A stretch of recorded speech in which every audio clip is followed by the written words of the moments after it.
Catastrophe ou presque, ici même impossible de joindre notre équipe tellement habituée à communiquer via Facebook.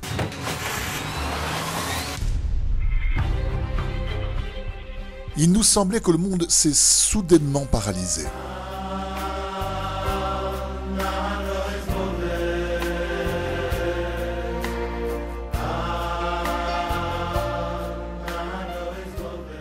Tout à coup, nous prenions conscience d'une confiance mal dirigée.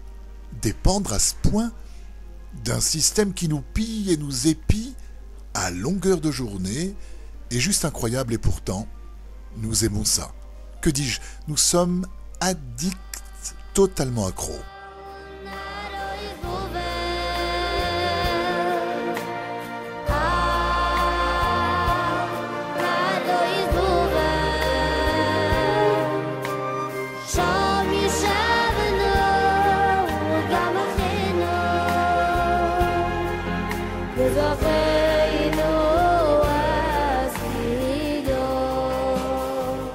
Pourtant, ayant eu le privilège d'avoir connu l'avant et l'après Internet, j'ai compris à quel point nos envies avaient été transformées par ce média et particulièrement avec Facebook.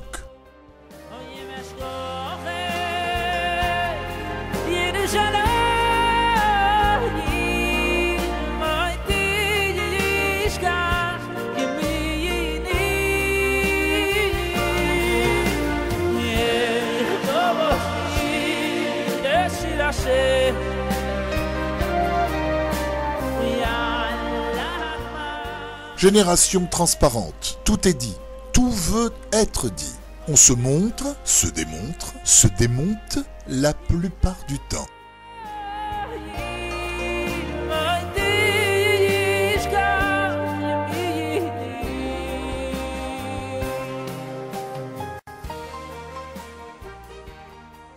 Nos vies, nos humeurs, nos envies et surtout nos mensonges sont étalés au grand jour. Mais c'était comment avant ?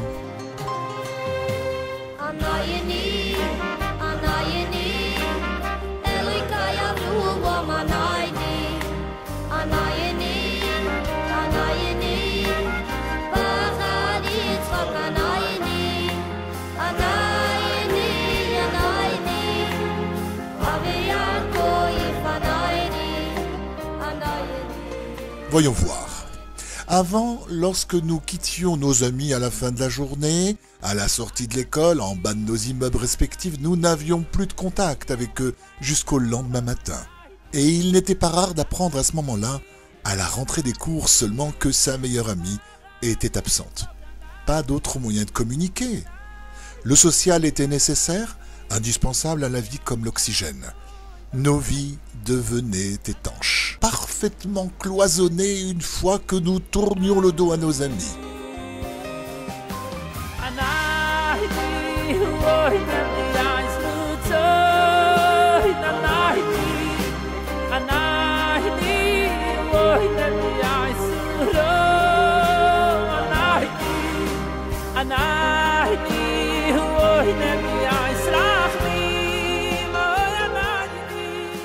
Aujourd'hui, plus besoin de se rencontrer, ni de se quitter, puisque nous sommes en permanence connectés via Facebook. J'ajouterai, plus l'envie de rencontrer. Pourquoi rencontrer une personne alors qu'avec Facebook, je peux discuter avec 500 à la fois ?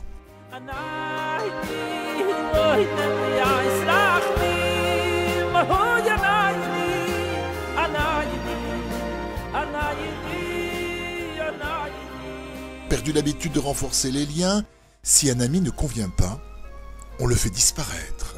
Il n'existe plus. Facebook a pouvoir de vie et de mort sur nos amis.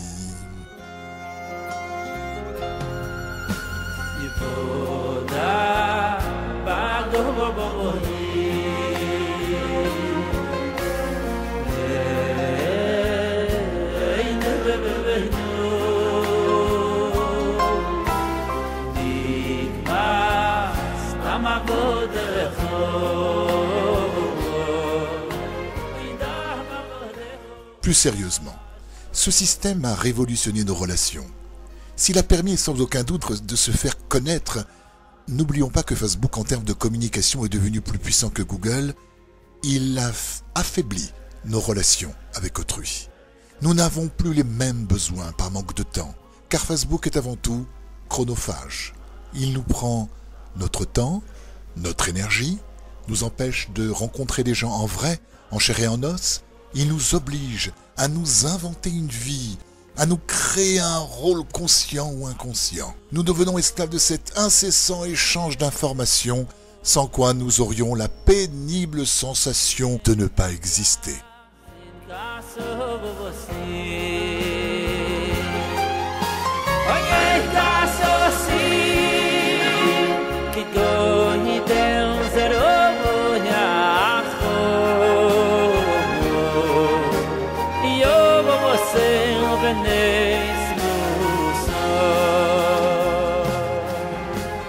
Pourtant, pour beaucoup, Facebook est devenu une fenêtre sur le monde extérieur, une façon de voir du monde sans sortir de chez soi, une façon de briser l'isolement. Mais Facebook renforce également notre isolement. L'effort n'est plus nécessaire pour aller vers l'autre. On ne cherche plus à connaître l'autre. Alors, rappelons-nous de ces délices de retrouver ses amis, copains, copines dehors en vrai. Quelle chance d'avoir la permission de sortir. Rappelons-nous tout ça.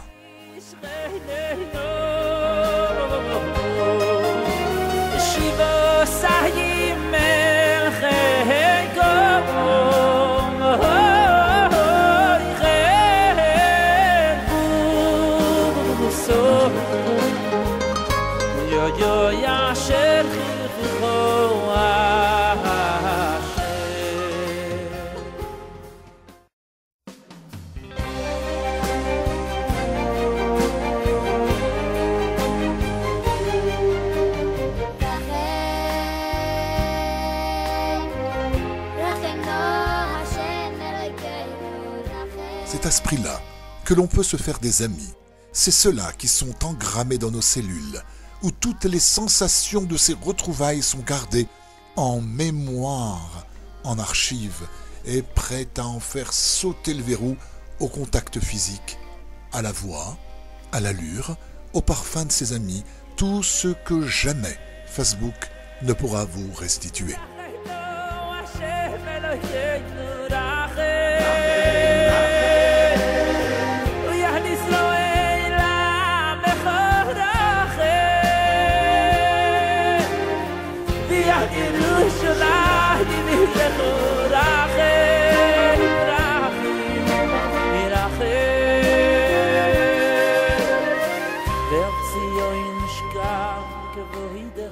Avec Facebook, vous pouvez acheter des amis, mais pas avoir l'amitié.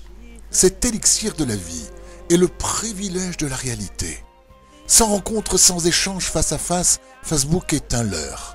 Mais un leurre indispensable dans cette nouvelle vie virtuelle.